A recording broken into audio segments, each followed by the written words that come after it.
right, Ashley. So we have a fun mix of images here. And I think we just need to really define what your goals are so we can nail this down for this semester and make sure that you have enough images for your portfolio. So some of these images are really like stylized, right?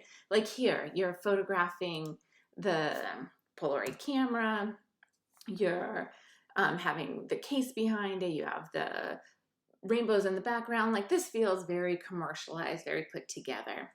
And I think that is a good direction for you to go in.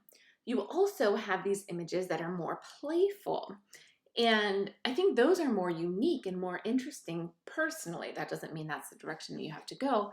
But here, where you're having the perfume bottle kind of fly away because it has a butterfly as part of it, the cell phone image that you have, where it's coming, the like game is coming out. Oh, I guess this isn't a cell phone. It's a like a little video game thing. I don't know.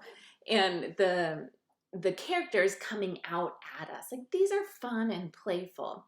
So I want you to decide what the real intent is behind your images because I think that'll help them all come together so they don't feel like photoshopped images of different products, but we don't know how they're related.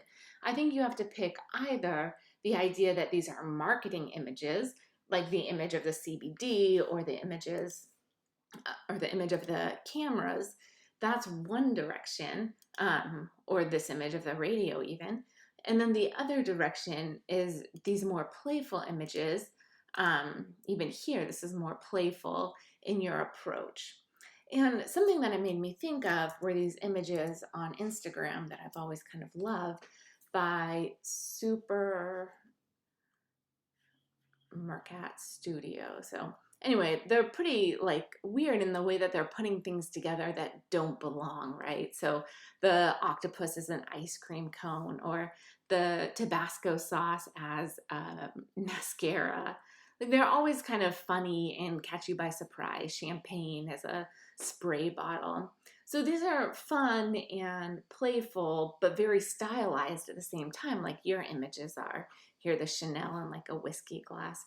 Kind of fun, playful images. So I think the direction that you want to go needs to be a little bit more clarified as far as that goes.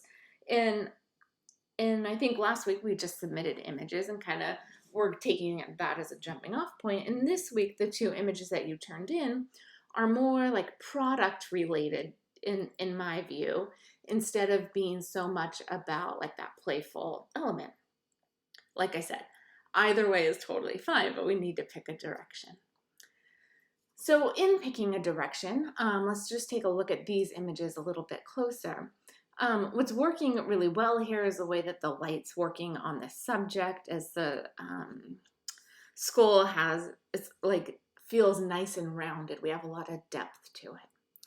The light coming from the eye makes me question like what's really going on there. I think that's part of your intent. The background feels kind of dull as far as the coloring goes, so I would brighten that up opposed to having it being a darker color. And then the idea of these veins coming through, I think that's what it's supposed to be. Like that's supposed to be my eye in the veins of my eye. Maybe I'm totally reading into this as I'm looking at this image and we're kind of seeing the light coming through this side.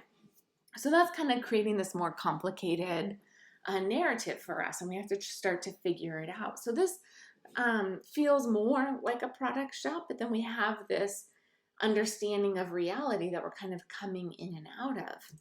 And then here we have this little tree with the stars on it and then the background, and this looks much more artificial. So again, these are just things that you're going to have to figure out if you want this to be more realistic or more artificial. So this image feels more like this image where a background was just thrown on it. Where, let's see, I don't know, this image or this image, the background feels kind of separate. It doesn't feel like it's like as quite artificial, right? This image has that really artificial background that we're kind of seeing in this image. So hopefully you're understanding that distinction between a background that is simply that, just a background that you're photographing on and not throwing other elements into, or a background like this that feels like just feels very artificial. So the the point of this is that you have to figure out what direction you want to go, and from that I can help you with that. I'm personally find these images more refined, like this image, this image, this image. I think those are the images that are a little bit more refined, even here, as far as the background goes and it feeling more believable. But if you want to work with these more artificial backgrounds, we can do that too. But that separation needs to be figured out. Anyway, hopefully that makes sense to you. And I haven't met with you, so if you wanted to set up a meeting to talk more about this, make sure we have a clear direction, I'm happy to do that.